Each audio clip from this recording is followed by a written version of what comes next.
그들이 집을 건축하나 거기에 살지 못하며 포도원을 가꾸나 그 포도주를 마시지 못하리라. 아멘. 할렐루야. 오늘도 새벽을 깨워서 기도의 자리로 또 말씀의 자리로 나오신 모든 성도님들을 축복하고 환영합니다.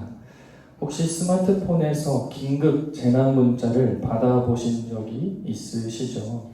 국가의 어떤 상황이나 위험이나 또 기후변화 등 특히 요즘도 또 코로나를 걸리는 사람들이 조금씩 있더라고요.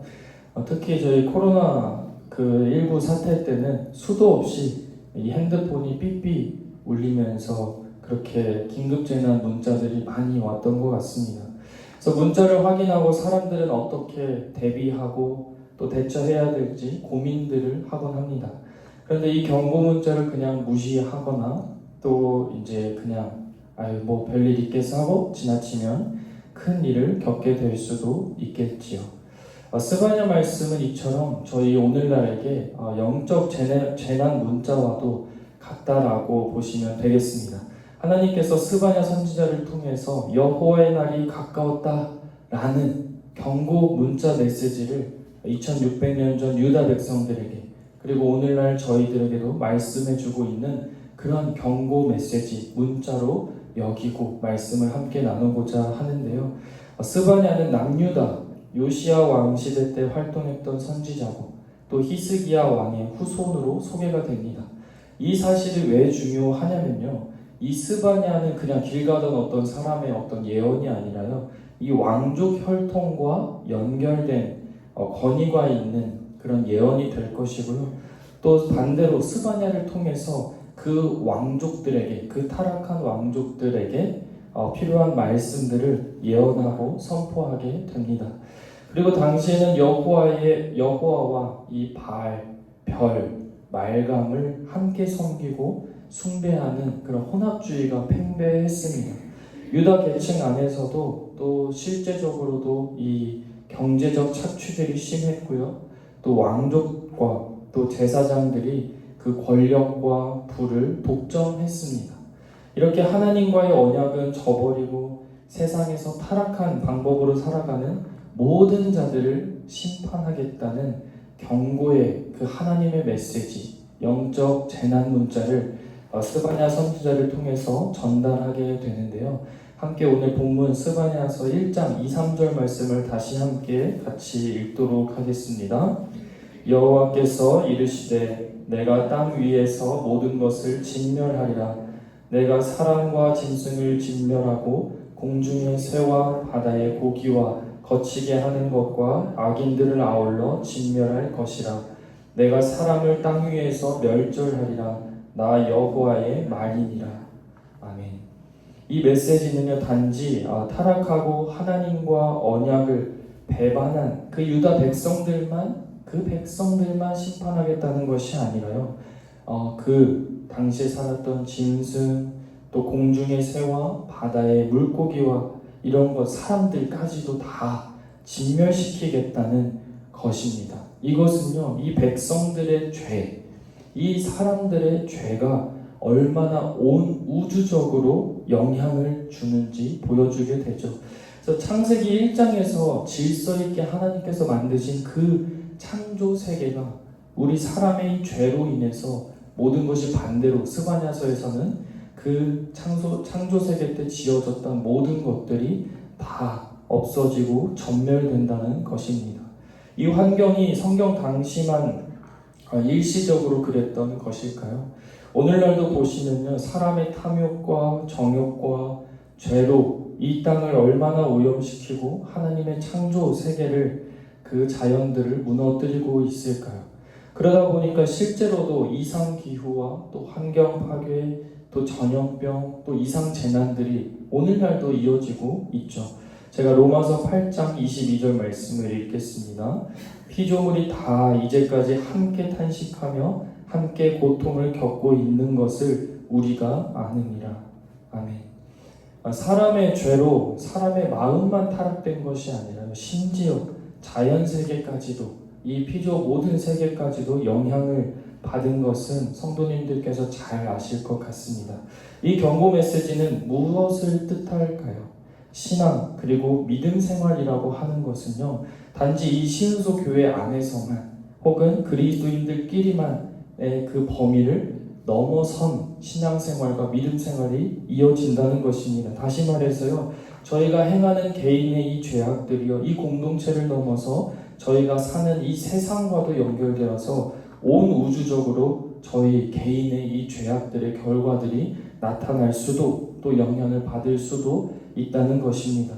하나님께서는 이 창조 세계도 다스리시고 또 하나님의 형상을 회복하도록 저희를 청지기로 부르셨죠. 성도는요, 이 창조 세계와 자연 질서들을 아름답게 가꾸어야 할 필수적인 사명이 있다는 것입니다. 이는 작은 실천일 수도 있겠는데요. 더 큰 의미는 한 사람의 죄악은 온 우주적인 영향을 끼칠 수 있다는 것입니다. 그러면 하나님께서는 이 죄에 대해서 어떻게 하실까요? 하나님께서는요, 유다와 예루살렘을 향해서 구체적으로 심판을 예언하십니다. 4절부터 쭉 자세히 보시면요, 바알 숭배자들, 또 지붕 위에서 별에게 맹세하는 자들, 또 여호와와 말감을 함께 섬기는 그 혼합주의자들, 또 하나님을 찾지 않는 자들, 또 방백과 왕자들, 그리고 폭력과 거짓으로 집을 채우고 자기의 배를 배불리한 자들을 모두 다 심판하신다고 합니다. 하나님께서는 이걸 무엇을 뜻할까요? 왜 이렇게 자세하게 그 심판의 대상들을 써놓으셨을까요? 하나님께서는요, 죄를요, 대략 얼버무려가지고 뭉뚱그려서 심판하시지 않는다는 것입니다. 본문에 보시면요, 죄의 명목과 또 죄의 대상을 명확히 드러낸다는 것인데요. 이는요, 오늘날의 저희의 삶 또한 하나님께서 세밀하고 섬세하게 지켜보고 계신다는 사실을 통해 본문을 통해 깨닫게 해주시는 줄 믿습니다. 사랑하는 성도 여러분, 실제로 저희는 바알이나 어떤 우상에 실제적으로 금두껍이나 이렇게 두고 빌고 절하진 않겠죠. 그런데 이 시대의 우상이 무엇인가요? 우상은요, 하나님보다 더 사랑하고 의지하는 것들이죠. 교회에서는 두 손을 모아 하나님께 기도하고 있지만 이 교회 문 밖을 나가서 실제 삶에서는 세상의 성공과 나의 어떤 안정과 부를 더 추구하고 있다면요, 이런 부분들이 하나님보다 내 만족을 우선시하는 현대판 우상 숭배들이라고 할 수 있겠습니다. 10계명의 첫 계명이 무엇이죠? 너는 나 외에 다른 신들을 내게 두지 말라입니다. 그런데 우상 숭배만큼이나 또 무서운 것이 있습니다. 바로 혼합주의입니다. 스바냐 당시 백성들은요, 여호와께도 맹세하면서 동시에 말감이라는 이 몰락 이방 신에게도 동시에 맹세를 하고 절을 합니다. 마찬가지로 저희도 주일에는 예배드리고 평일에는 세상 가치관에 따르며 우상시하며 쫓아 살아간다면 이것이야말로 하나님을 모독하는 것이라는 그런 큰 교훈을 본문을 통해서 알려주는데요. 더 나아가 왕족이나 상인들이나 이 거짓으로 집을 채우고 배를 불린 자들도 언급이 됩니다. 올바르게 수익을 얻은 것이 아니라요, 권력으로 억압하고 자기 배를 채운 자들 또한 심판의 대상이라고 합니다. 하나님께서는요, 저희 개인의 삶뿐만 아니라 이 시대의 경제적인 이런 불평등, 또 정치적인 부패들, 또 사회적인 불의들 또한 하나님께서 다 지켜보고 계시며 결코 묵인하시지 않는다는 것입니다. 그래서 어쩌면 저희 성도들의 올바른 태도들은요, 이 시대와 사회에 대해서 불평을 쏟기보다는, 또 동조하기보다는 이 또한 하나님께서 지켜보시기에 이런 불평이 되는 부분들이 다시 하나님 나라 뜻에 합당하게 되도록, 그렇게 움직여지도록 함께 기도하며 성도로서 먼저 개인이 정직과 정의를 실천하는 것이 올바른 삶인 줄 믿습니다. 더 나아가 오늘 이 새벽의 기도 중에 떠오르게 되는 그런 우상들, 나의 우상들은 무엇이 있는지 돌아보고 또 내려놓길 소망하는데요. 하나님보다 더 사랑하는 것, 또 하나님 말씀보다 더 많이 보는 것들, 또 더 의지하는 것들이 무엇이 있는지 돌아보고 다시 하나님 중심적으로 우리의 삶의 그 발걸음과 시선들이 다시 돌이켜 가야 될 줄 믿습니다. 본문은 신기하게도요, 여기에서 저희가 어쩌면 생각지도 못한 부분까지도 하나님께서 심판을 하신다고 하시는데요. 스바냐 당시 백성들 가운데 더 큰 문제는 여기에 있었습니다. 함께 본문 1장, 스바냐서 1장 12, 13절 말씀을 함께 읽도록 하겠습니다.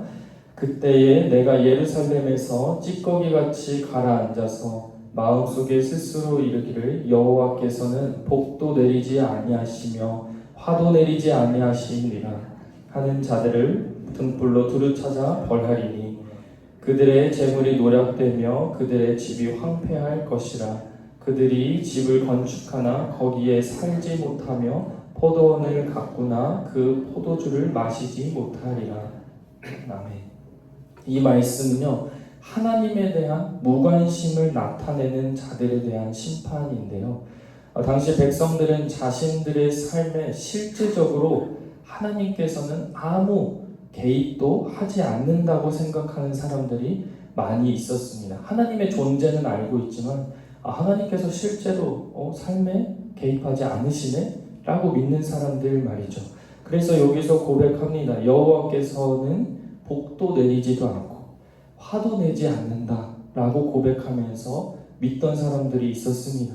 이는요, 불신보다 더 무서운 영적인 무감각인데요. 하나님이 계신 것을 인정하면서도 동시에 실제 삶에서는 전혀 하나님을 고려하지도 않고 또 하나님의 일하심을 간과하는 이 태도는 오늘날 저희에게도 적용이 됩니다. 저희도 이렇게 느껴질 때가 있으시고 또 생각해 보신 적이 있을 거라 생각이 되는데요. 이렇게 열심히 기도를 해도 별 일이 안 일어나는 것 같다. 또 신앙생활을 오래 해도 내 삶이 크게 뭔가 다이나믹하게 변화는 전혀 없어 라고 말하며 냉소적인 마음이 들 때가 있을 것입니다. 이런 자들에게는요, 하나님께서 등불로 두루 다니면서 찾아서 벌하신다고 합니다. 한번 생각해 보시면 좋겠어요. 캄캄한 방에요, 그런 단칸방에 10명의 사람들이 불 끈 채로 숨죽여서 숨어 있다고 생각해 보시면요, 그 방에서 등불을 딱 켜면 어떻게 될까요? 어떤 10명의 사람들이 있었는지 또 누가 있었는지 환하게 보이겠죠. 이처럼 저희는 하나님 앞에서 숨을 수 없다는 것입니다. 하나님은 저희 마음을 환하게 비추어 보고 계시고 저희의 무관심이 조금이라도 있다면 그 무관심까지도 드러내신다는 분이심을 말씀을 통해서 알려주고 있는 것입니다. 오늘 말씀이 스바냐 당시 백성들 뿐만 아니라 오늘날 저희에게도 경고 문자의 메시지이며 더욱 깨어 있어야 된다는 말씀인 줄 믿습니다. 바라기는요, 하나님께서는 지금도 살아계시며 지금도 저희를 위해서 일하시며 또 개인의 모든 삶 속에서 개입하시고 주관하시고 또 간섭해 주시는 분이신 줄 믿습니다. 계속해서 올해 예배에 대해서 말씀으로 깊이 배우고 있는데요. 예배는요, 단순한 의식 행위가 아니라요, 살아계신 그 하나님과의 실제적이고 인격적인 만남의 시간인 줄 믿습니다. 그리고 말씀과 기도는요, 영혼의 호흡이고 또 하나님과 동행하는 길인 줄 믿습니다. 하나님께서 오늘날 저희에게도 이렇게 말씀하십니다. 여호와의 날이 가까웠다. 오늘 이 새벽 우리의 영혼을 깨우고 또 영적으로 무감각해진 부분들이 있다면 깨워야 될 줄 믿습니다. 무엇을 붙잡고 깨워야 될까요?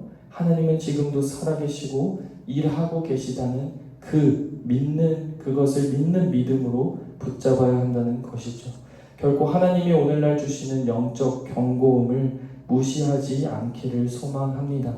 그리하여서 저희 삶이 다시 깨어나서 하나님 중심적인 삶으로 새롭게 변화되는 저와 여러분이 되기를 주님의 이름으로 축원합니다.